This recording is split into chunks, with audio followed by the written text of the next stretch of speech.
Hey my loves, welcome back to my channel. For those of you who are new, I'm Raveena Singh, a certified professional organizer, and I post videos about organizing, cleaning, cooking, and a little bit about my life in general.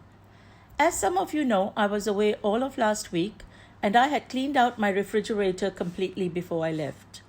Now that I'm back from my trip, I will be sharing with you some highlights of what I did in Thailand, hopefully really soon. But basically, I have an empty fridge to stock up, and I thought it would be a great opportunity to share with all of you how I do my menu planning, grocery shopping, and food prepping so that my week is filled with nutrition and delicious food. And since I actually got back on a Thursday, I'm only planning our meals from Thursday through to Sunday evening this time. Also, this week it's only Paul and me at home, as our mini adults are all out and about. So, my first step is always to write down the menu for the week. Thursday dinner was roasted chicken with cheesy steamed vegetables. Friday we had tacos with kidney beans and pico de gallo for lunch, and Paul had the leftover chicken. And for dinner we had a chickpea, apple and ham salad. So Saturday was tortilla wraps with hummus, and dinner was a burrito bowl, for which I used the leftover red kidney beans and the pico de gallo, and I also made some shrimp with rice. And Sunday was homemade mushroom pizza made with tortillas again. And dinner was stir fry with shrimp and rice. So now that I have my menu plan, I started to work on my grocery list. I always try to double up on ingredients as much as possible while making sure that the meals I'm creating are versatile and interesting. Next is of course heading to the grocery store. This is one of my favorite grocers as it is well stocked, reasonably priced, and fairly close to where I live. Now, I don't claim to be an environmentalist, but I do try to avoid using a lot of plastic by using reusable bags instead. I have this set of 4 bags that I got online, each in a different color and 2 of each size. I'm actually using 3 of them here, and they fit so perfectly into any standard shopping trolley as the smaller bags sit at the tapered end. And here I'm just picking up a few fresh vegetables because I actually went to the farmer's market afterwards, so I mainly stocked up on other ingredients. For instance, I'm picking up some packets of chicken and some shrimp. And what's so great about these bags is that I also use the different colors for different categories, like blue is for the meat, fish, and frozen items.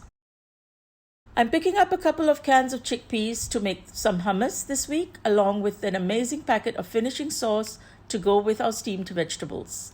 Then I'm picking up some whole grain tortillas and a packet of pre-shredded pizza cheese mix. The last few items I'm picking up is some sour cream, some honey baked ham, and a full roast chicken with gravy from the grocery store as well. I think it's very important to combine fresh produce with some pre-prepared ingredients because it's much more convenient to cook and eat, and you're also still eating healthy and at home. So with my shopping done, I simply have to empty the contents of my trolley onto the cashier's counter and then just put everything back into the bags. I will leave you a link to the bags in the description box below. Now later that evening, I headed to the farmer's market. Again, in order to reduce plastic, I always bring along my own vegetable mesh bags. You may have seen me use these in my refrigerator organization video.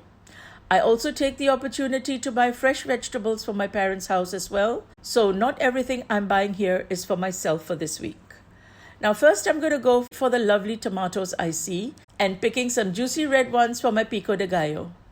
And next to that, I'm also picking up some lady's fingers. A trick that I learned is to just break the tip of the finger. If it snaps off easily, it is young and tender.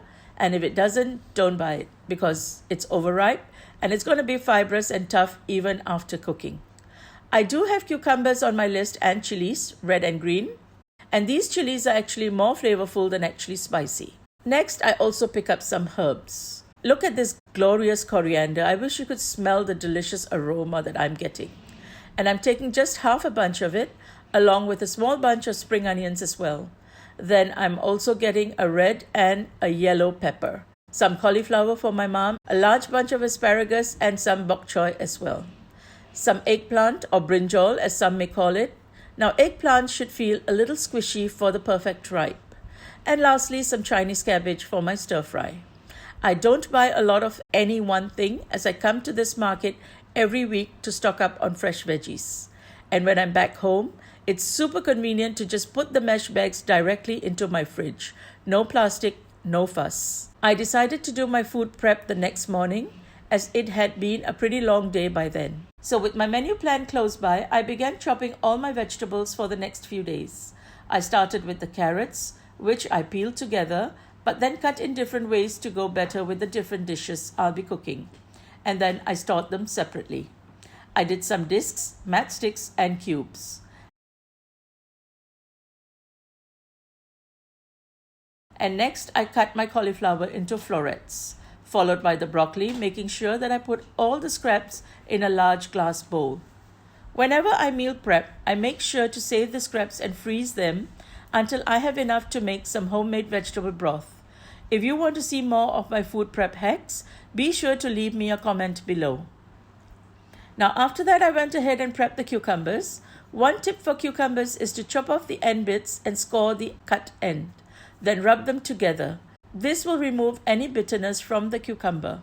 Then for some interest, I decided I would peel alternate strips around the cucumber, and then I just chopped them up and placed them in my container. I also peeled and chopped my apples for the salad coming up and for a nutritious snack. And I just sliced up half of my Swiss mushrooms and both my peppers into thin matchsticks before storing them away in the fridge. Next, I'm chopping everything I need to make my pico de gallo. Now, pico de gallo is a type of Mexican salsa, which is uncooked, fresh, and delicious. I started by chopping the tomatoes, some onion, green chilies, and then added some fresh lemon juice on top. Now, even though this is not a traditional method, I thought I would add some cucumber in there as well, along with a generous amount of coriander or parsley. You can, of course, mix everything together and allow to sit for an hour before serving. Once you have mixed everything, store in the refrigerator overnight for best flavor. For the hummus, I started by boiling half a can of chickpeas with a teaspoon of soda bicarb. The idea is to soften the chickpeas until the skin can easily be removed, but you don't actually need to remove the skin. The next step is to add the chickpeas to a food processor along with the tahini, olive oil, a clove of garlic, cumin, and salt. Once smooth, whip for an extra 30 seconds with 3 tablespoons of cold water. I also went ahead and made some quick mashed potatoes. Let me tell you, if you're boiling your potatoes to make a mash like I used to do, you might want to learn the new trick that I learned. Using a fork, just prick your potatoes and put them in the microwave for 20 minutes on high heat. Because they are not being boiled, they retain all the starchiness and it makes for a delicious creamy mashed potato. And the best part is there is no mess. The last thing I did for my prepping was to cook a couple of cans of these kidney beans, Mexican chili style. I just cooked the beans on the stove and added some water and some spices such as chili, garlic, cumin powder, and of course some salt. Then I added some coriander on top before storing it in another container and in the fridge. So I'm going to show you how easily these meals have come together because all I did was dedicate some time for meal prepping. The first one is our roast chicken dinner, which started with the cheesy steamed veggies. After that, I just plated it up and added the cheesy finishing sauce I'd bought, and let me tell you, it was amazing. Then I added some garlic bread, a piece of roasted chicken that we'd bought, and a helping of gravy and mash. The whole thing came together in less than 20 minutes. For the salad, I'm just starting with some pre-washed lettuce, adding on some cherry tomatoes, diced carrots, a can of chickpeas, and a can of kidney beans, along with the cucumber and apples that I had already chopped. To top it off, I added some shredded ham and then added French dressing to taste. Another meal that I wanted to show you is the tortilla pizza that is so quick and delicious. Using a tortilla as my pizza base, I spread a thin layer of marinara sauce and added on my vegetables. Here I'm using bell peppers and mushrooms I'd already cut. Then I just added some shredded pizza cheese and some ham again and popped it into the oven on low heat for about 10 minutes. It comes out perfectly every time. I just have to put some shredded lettuce on top for a bit of crunch. So I hope you've enjoyed this video. If you have, then let me know by giving it a thumbs up. I would also love for you to subscribe to this channel, and don't forget to follow me on Instagram, where I'll be sharing pics of all the meals we will be having and also much else that goes on in our daily life. Have a wonderful week, and until the next video, this is Raveena wishing you happy homemaking.